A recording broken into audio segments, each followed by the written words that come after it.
Hello, let me introduce our tutor today, Florence, and our parents volunteer Chatlin.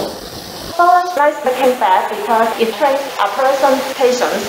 It's an honor to have her to come to Finland from Hong Kong Island today to teach our parents and students to make bread.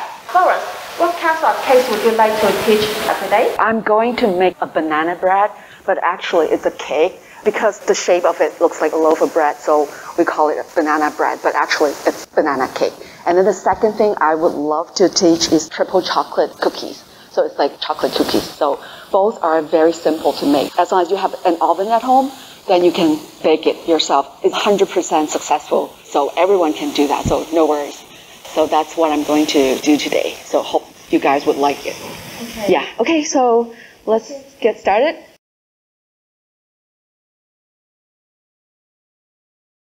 Let me first talk about the ingredients.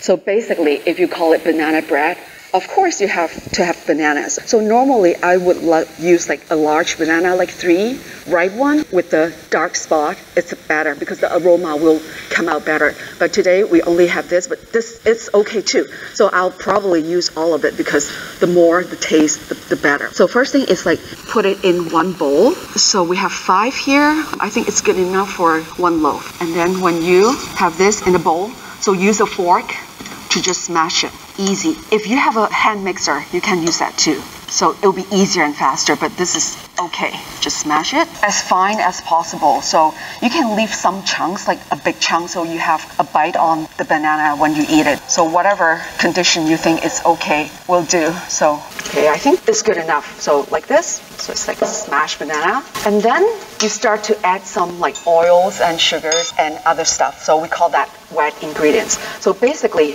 oil, I would use this to measure so it's easier. So this is 2/4. So you just pour it like almost full. Depends, like if you don't want your banana bread to be too oily, then you can reduce a little bit. But I think this is a good amount, which is not too much for this bread. And then this is brown sugar. I normally use like Japanese sugar because it tastes like mild and less sweet. So that's what I normally use when I baking for my cakes or bread. So again, same measure cup like this, and then just pour it.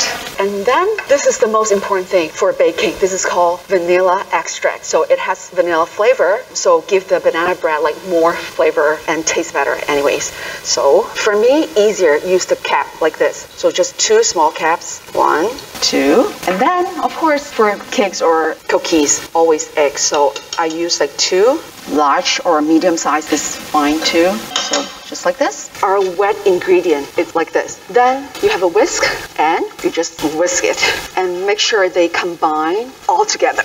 So this is exercise, right? Okay, so you can see like this. This is good enough. It's like basically bind together. And then you just put it aside. So for dry ingredients, we have the all-purpose flour. So basically all-purpose flour has less gluten. So it's not like bread. When you make bread, they have a high gluten, so it will form that texture of like the chewiness. But for cake, you don't want that chewiness. You want like fluffy and soft. So I use the all-purpose flour or 中干粉. This is the measuring cup, so 2 cups. So go all the way to the top. And then another dry ingredient is baking powder and baking soda. So normally for cakes, these 2 are the essential things to put in because the baking powder will make the cake stabilize, and then baking soda will help to rise, so you have that fluffiness of the cake. So for baking soda, I use like half a teaspoon, so very little.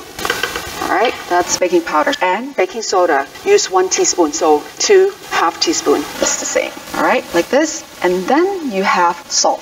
So a lot of people are thinking, why dessert putting salt? But salt will make the flavor comes out more. So if you only use like sugar, it tastes like just sweetness. But if you use salt, it will bring out the sweetness and other flavor in your cake. So make sure you add salt with it. Depends, someone like a little bit saltier, then you can add more. But for me, this is like half a teaspoon. It's good. So for dry, it's like this. Now, thing is, if you do this, all the salt and powder and soda won't like bind together. So you just stir it and then you use sieve. So it'll make the flour and all those other ingredients to distribute like more evenly. So make sure you do this.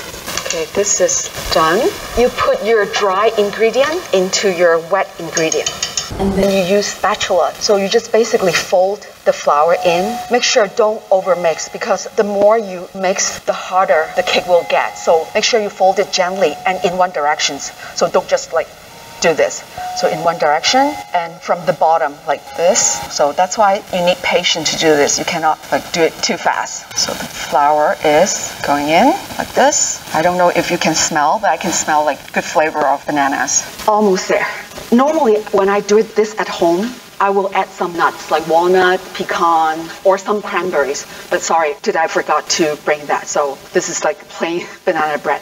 But I have chocolate chips, so you can add some to it. So whatever things that you want to make your banana bread more interesting, you can try. So it's like experiments, doesn't matter. You know, chocolate and banana goes really well.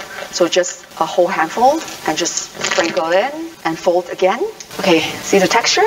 Really nice and glossy. Then you have a tin like this. If you have the round one for lo bak gold, it will work, so it doesn't matter. And then you brush some oil to your tin because it probably will stick. So I will like pour a little bit of oil and then brush it like the whole container. And that's it. Then you just have your batter. So this is it. If you want to have like the crunchiness to the cake, you can put some almond flakes.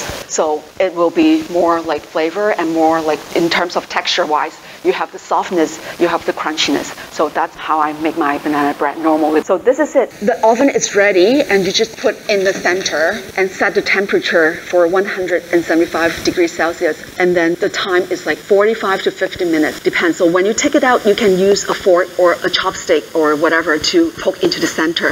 If the center is dry, no more like batter, then you can take it out. There you go. Very easy banana bread.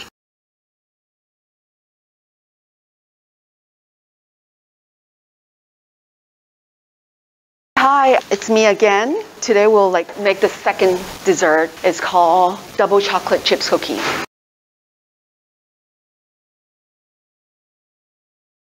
So basically, why double chocolate? Because I normally use like 2 different types of chocolate, but today I only get one, so it doesn't matter. So this is Lindt or any brand that you want, but most importantly, you have to use dark chocolate. Otherwise, the taste will be too sweet and don't have the chocolate flavor. So I will pick like 70, but no more than 70 because otherwise it'll be too bitter. So this is the good amount of cacao in it. So basically, what we do today is called a double boiler. So you have these 2 blocks of chocolate in a big bowl, and you can just make it a smaller piece so it will melt easier. And then the second block in. So this chocolate basically is a very healthy version of cookies. You know, cookies use a lot of sugar, use a lot of butter, and all those like not so healthy stuff. But for me, this is dark chocolate, so it's good. And then I only use 25 grams of butter, which is very little. So this is the chocolate, and then I will cut like 25 grams of butter, half of this block, tiny bit more. And what we call double boiler is you put your bowl into a pot with water, and then you just let it melt like this. But make sure that your water doesn't touch your bowl because it's not good for the chocolate. So you just let it sit there and melt. So it'll be very quick. And then another bowl, it's your other ingredient with sugar, eggs, and vanilla extract. Again, for cakes and cookies, these 3 things is like must have. So for sugar, my recipe only takes like 82 grams, which is a weird number, but that's my recipe. So I've tried different amount. So I think this is good, maybe a bit too much. And then with 1 egg only. And then again, this vanilla extract, this one use 1 cap, kind of like 1 teaspoon. So this is one option that you can have. But if you can find something else like coffee extract or whatever flavor that you want, maybe orange or lemon, I don't know. So you can use whatever you like. For me, vanilla is my top choice, and then like coffee extract is my like another favorite choice. But today I only bring this. You have this whisk, same thing. You just make sure all the sugar and eggs and vanilla extract combines, and very quick, just one directions. There you go, just like that. And set it aside. And then the last thing is flour, which is the dry ingredient. So see? Using the same type of flour, which is for making cookies or like cakes. So this is the flour. So 44 grams of flour, like that. And then for this one, I use like baking powder only. So like half a teaspoon, this much. And then a pinch of salt. So use your finger and probably enough. Again, you set this aside. Okay, so there's like 3 different containers. One is for chocolate, one is for the eggs and sugar, and then the dry ingredients, the flour, salt, and baking powder. So see, it starts to melt like this. So you try to mix them well together. So if easier, you can use like room temperature butter, so it will melt faster like this. If you have microwave at home, it'll be faster to use it, but I've never tried, so I normally use the double boiler just to be safe. Okay, so this is the right texture and condition of the chocolate. So it's like shiny and thick. So you can turn the heater off. Okay, so now the second step is just do it little by little. Don't pour it in like one go. Because the chocolate is really hot, so if you pour it in one go, it will cook the egg. So do it like separately. And then take it off. And then you can just give it all to that egg batter. And then stir. Again, don't overmix. As long as they incorporate, then you stop. And then the dry ingredient for the last thing to put. So again, you sieve. You better sieve it because it'll make the salt and baking powder distribute more evenly. So like this. And then final, why you call it double chocolate or triple chocolate sometimes is because you add chocolate chips as well. So when you bite into it, you have those like chunks. Again, you can use anything like nuts, like dry fruit, like cranberry, raisin, walnut, pecan, same, and different type of chocolate. I again use like the dark one, so because I like the bitterness of it. So this is it. Like then you fold it in, same thing. Don't overmix, don't like do it in different directions, just one direction, and turn your bowl like this, then it will combine easily. So this is the right texture. And then if you think that's not enough chocolate chips or you want to add more, you can always add more. So I'll add a bit more and then just fold in. So this is it. And then you scoop this with a spoon or ice cream scoop into the tray with the parchment paper, and just 1 scoop per cookies. You can make your own decision about the size. So I love to have a larger cookie, so this big scoop is good. So one like this batch can make about like 10 to 12 cookies, depends on the size. So if you want a bigger one, then maybe 10.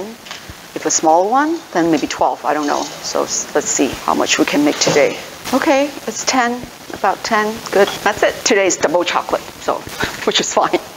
And then bake in 175, again, Celsius for 15 minutes. And there you have a very tasty chocolate chips cookies.